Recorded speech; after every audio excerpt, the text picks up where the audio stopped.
Alright, now let's talk about the different cloud computing models and actually the types of cloud services. There are three major types of cloud services available: IaaS or IaaS, and this is Infrastructure as a Service; PaaS, and this stands for Platform as a Service; and the last one, SaaS, Software as a Service.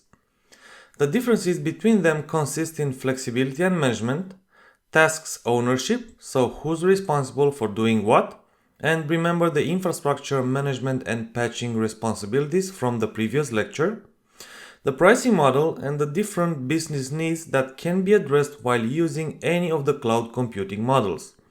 And you will understand more in the upcoming minutes. So let's start with Infrastructure as a Service or IaaS. With IaaS, you literally rent IT infrastructure, so servers and virtual machines, which we will start and talk about in the next module. Storage, networks, operating systems from Azure Cloud on a pay-as-you-go basis. You don't need to make any large upfront investments, you can simply rent as much or as little as you need in order to get the job done. Infrastructure as a Service really provides the highest level of flexibility and management control over the infrastructure as compared to Platform as a Service or even lower management level, actually none, with SaaS, Software as a Service. And here is the virtual machine, the best example for Infrastructure as a Service cloud computing model. I also wanted to present you the associated Azure symbol so that you get used to it, as we will be using it later in the course many times. Let's continue with Platform as a Service. PaaS offers on-demand environment for developing, testing, delivering, and managing software applications. This offering is mostly used by developers actually. So developers can quickly create web or mobile applications without taking care of the underlying infrastructure of servers, storage, network, databases, and so on. By far the most popular Azure PaaS service is the App Services. You don't have to worry about the operating system or even the server, you can just run your application. You are responsible for some server configuration like scaling, although for some services like Azure Functions, that happens automatically. Azure Functions is part of the Microsoft Azure serverless offering. And by the way, because I just mentioned scaling, we do have a dedicated module later on in the course when we will be covering scalability and high availability with Azure VMs. So last one is Software as a Service. Software as a Service is a method for delivering software applications over the internet on demand and typically on a subscription basis, monthly or yearly. With SaaS, you don't have to or need to think about how the service is maintained or how the underlying infrastructure is managed. You only need to think about how you will use the application.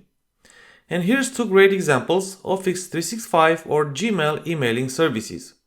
Why is that? Because you just use it. You don't know where the application is running or in what data center, what continent, and so on. You just log into your account and use it to send and receive emails.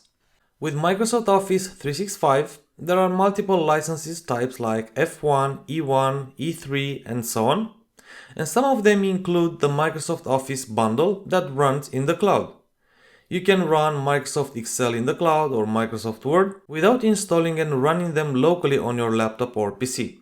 So these are all SaaS applications.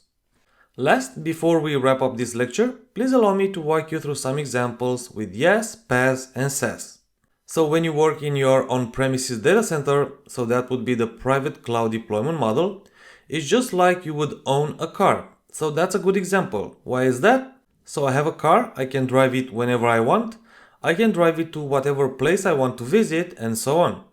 So I have full control but also full responsibility.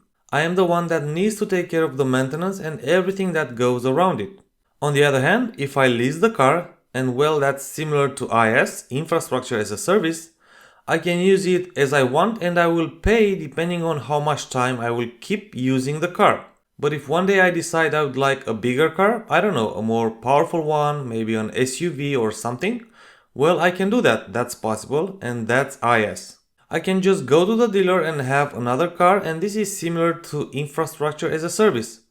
For example, I can run a virtual machine with two virtual CPUs and let's say 4 GB of memory, and I can expand my existing configuration at any point in time to, for example, 32 virtual CPUs, 128 GB of RAM, and so on, and I only pay for what I use.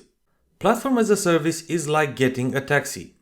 The platform is built and available, well, that's the car, the taxi, and I will use that in order to travel from my office back home.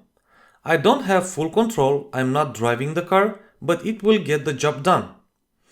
And last but not least is SaaS. This is the same as getting the bus. So the bus is there, that's the application. I only pay for the trip. So there is a predefined route. It will stop at different places around the city. I can't control that. I can't do anything. This is like a take it or leave it offer, to say so. That's really SaaS. You either use it as it is or not use it at all. So that's it with this lecture. Thank you, and I will see you in the next lecture.